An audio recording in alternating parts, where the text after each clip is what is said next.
Now, you've just been made the executive director, but you've been with the organization for a while now, correct? Yes, I actually started with the organization in September of 2008 as the assistant director, and back in December of 2009 became the interim director, and was just recently, now about a month ago, made the made the executive director. No longer the interim. I mean. Now, who did you replace? Sunny Package. Okay. All right. And now, what's your background, and how did you get into this particular field? Well, I went to school at Northeastern and majored in psychology and American Sign Language, just on a whim. And one day, actually, at Northeastern, Jane Doe Inc., which is a state coalition against sexual assault and domestic violence, was actually hosting a conference, and I happened to walk by their table and was looking through the information and picked up a brochure for Casa Mirna Vasquez, which is a domestic violence shelter in Boston. And they have a program called SafeLink, which is the statewide domestic violence hotline, and I thought I'd like to volunteer. So I called up wanting to do volunteering or get an internship, and this was at the end of one of the school years, sophomore and junior year, and they actually didn't have an internship or any volunteer spots that summer, so they said, we'll keep you on file. A couple of months later, the coordinator called me and said, do you want a part-time job? So I just started working part-time at SafeLink on the weekends and evenings, doing overnight shifts. And then after college, my boss from SafeLink, she actually went to Jane Doe Inc., and I was still in touch with her, and I said, I'm graduating, I don't know what I'm doing, and she said, well, they have a position open here, so I applied. It was a program assistant position at Jane Doe Inc., and I got that, and was at Jane Doe for 4 years, first as a program assistant, and then as the special projects coordinator, and then I came to Lowell. So it just kind of all on a whim, by chance. So far I've been very happy, so I haven't had any inkling to change. Did you, your direction of going into rape crisis, so this is something you hadn't planned, obviously. Is it tough to do this, though, to deal with hear the stories, and some of the stories are just heartbreaking of what women go through. How do you deal with that? In a lot of different ways. When I first actually started at SafeLink, it was really difficult. I thought, and actually that job actually cured my desire to be a full-time counselor, cured me of that desire. I think what happens is after a while, and I don't mean this to sound horrible or cynical, I think you get used to it. And that doesn't mean that people are less compassionate or less caring. I think that after a while you learn to put up kind of blocks so you yourself don't get overtaken. We make sure when we do our trainings, and we make sure we have a whole section dedicated to taking care of oneself when we do our volunteer trainings, etc. And within the offices, my colleagues at other agencies, I know that folks are always trying to get the advocates to take breaks and take vacations. It sounds very simple to leave the office and not think about work, but sometimes it's just really difficult.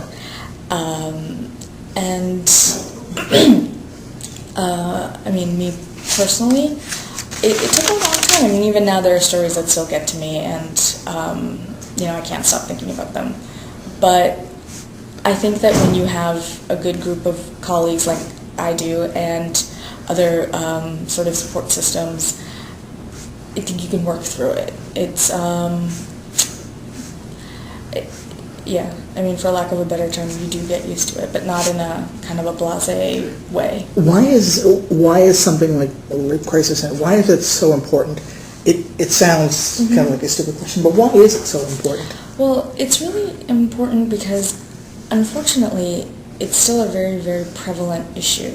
And I think that rape crisis centers such as this one are important because what happens is a lot of folks don't usually know where to turn to in the aftermath of such a horrific crime. And, ideally, 10, 15, 20 years down the road, we'd like to have prevent these crimes from happening to begin with. And right now, I think as a society, we're in kind of a reactionary mode. We deal with the aftermath as opposed to kind of getting to the root cause of the problem and working on it from that direction to prevent it.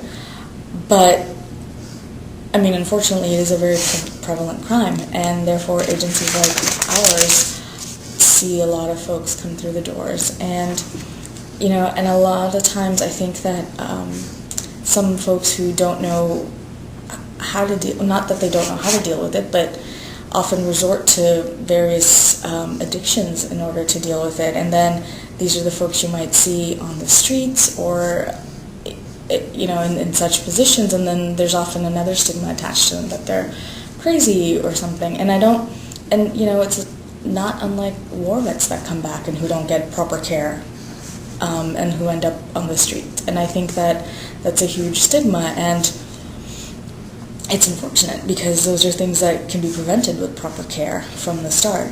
And you're talking about counseling? Counseling, and I mean, counseling, yes, and then, you know, even in the bigger scheme of things, to just eradicate sexual violence to begin with. How do we eradicate sexual violence? I know, right? I think that the key is education and primary prevention. You know, working with kids even as young as kindergarten, and not to scare them about anything, and not just about staying away from strangers or this and that, but to give them a healthy perspective on life and gender roles and sexuality and relationships. You know, I have a goddaughter, she's 5, and she's already, you know, very much like, oh, I like to wear pink, and this boy in my class is my friend, but he can't wear pink, that sort of a thing. I mean, I know it doesn't, you know, it's like, I realize it might be a jump from how do you go from that to rape, but I think those sort of stereotypical behaviors and thoughts are part of all of this.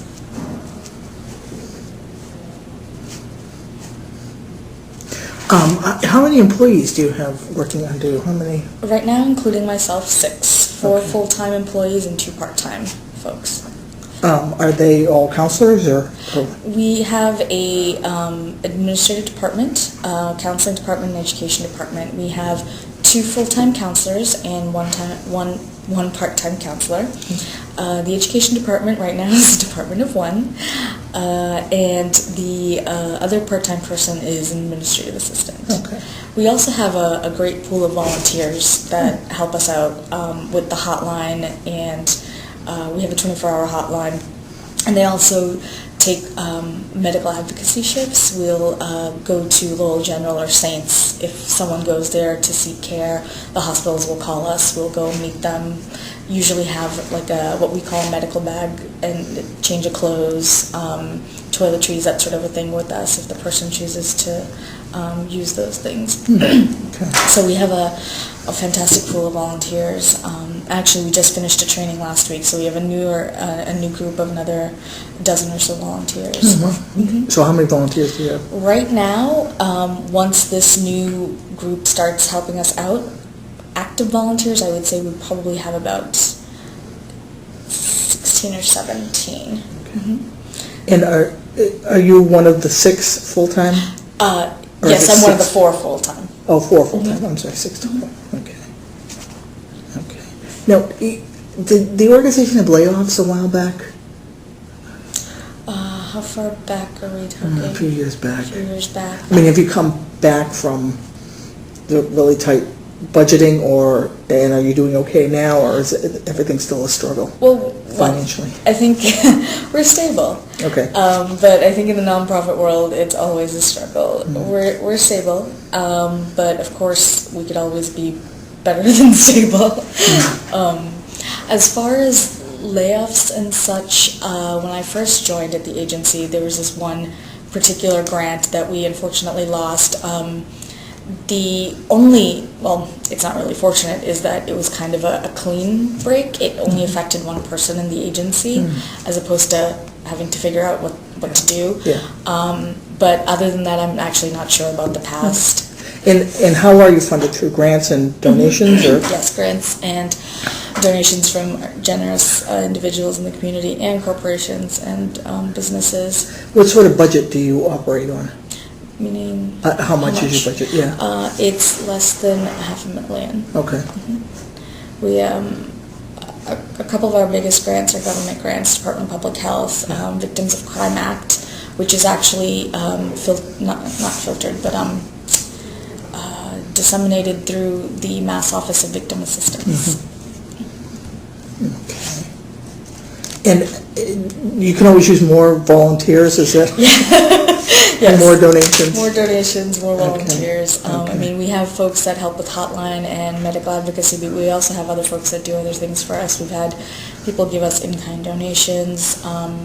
People design newsletters for us, that sort of a thing. And, we tell our volunteers, that we have a certain set things that we need help with, but we're also open to projects that anyone is interested in doing, especially, college students or something. Sometimes we'll get college students who call up.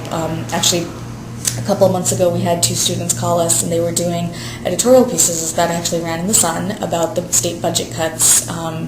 And they came and they talked to us and called us up out of the blue and said, we want to write this piece, for the agency and for these kinds of agencies in general. And so they came, they talked to us, and they, totally took the initiative to do that. So we're, definitely open to people coming to us with projects. So.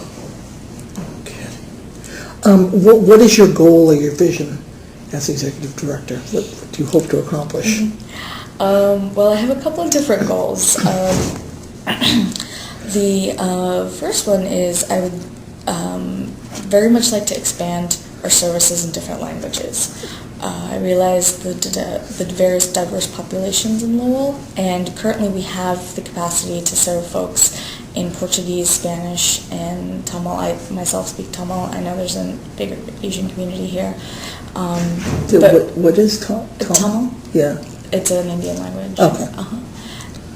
But I also realize there's a big Cambodian community who would like to get a Khmer speaking advocate. So that's one of the agency's next big goals. And I think the other thing, while simultaneously expanding the services, I'd also like to expand the education department, because I know our education coordinator, he's been out doing tons of presentations and workshops, and I think, he could A, use help, and then B, I think, depending on what our capacity is, we could build on various programs. Maybe hopefully start offering presentations, workshops in other languages, although I don't know if that's going to be feasible. You spoke before about the stigma attached, and certainly outreach to the Cambodian community, I think, is a big thing, because there's a stigma within the general population. That would certainly be, it's a big issue there. And you have a male who's heading up the education department. So this is not an all-female organization by any means. No. Okay. And is that sort of people don't understand, it's a misunderstanding of the agency that it only deals with females? I think so. I think, again, I think it depends on who you ask. Because me personally, to me, I don't think twice about the fact that there's a male in the office, and in fact, I think it's great. We also had very briefly an education assistant who was also male, and but I do think that some people think rape crisis services it's only for women and only women work there. It's not true, because more men are getting involved, and also, unfortunately, the flip side is we're also seeing more men who are being perpetrated against. Because we serve men, women, and children over the age of 13. And between the ages of 13 and 17, they do need to have a consent form. But, yes. How are you seeing more men being the victims of this? Is it women who are the perpetrators, or? Well, we're seeing a lot we do get a lot of folks that come in, well, not a lot of folks, but we have some folks that do come in who are here to discuss, or rather, to deal with issues that happened when they were children. As far as recently, I haven't I haven't delved into our client base. I don't know what the background stories are, but we have seen a lot of I certainly read that same-sex relationships, like abuse, is growing as well, and I would imagine any kind of sexual assault within that same group would also be a factor. I mean, that's... Yes, Okay. yes, that is also a factor. Okay. And so, but it would also be people who are dealing with childhood issues as well for the first time. Okay. And children. I see now. I didn't know you were available for children, counseling for children as well. 13 and over, I guess. Okay. And we also we serve, or rather we counsel and work with anyone affected by sexual violence. For example, significant others, parents, other family members, and friends too. So it's not just the person who's actually it's not the person who's actually perpetrated against. It can be anybody who needs counseling to get through this. I would imagine that would be a significant issue for someone who's the significant other. The feelings of frustration and rage and it's very similar to what some parents go through as well. So I think, and we all do support groups too, and we'll, depending on what the needs are, we've in the past run support groups for parents or significant others and that sort of a thing.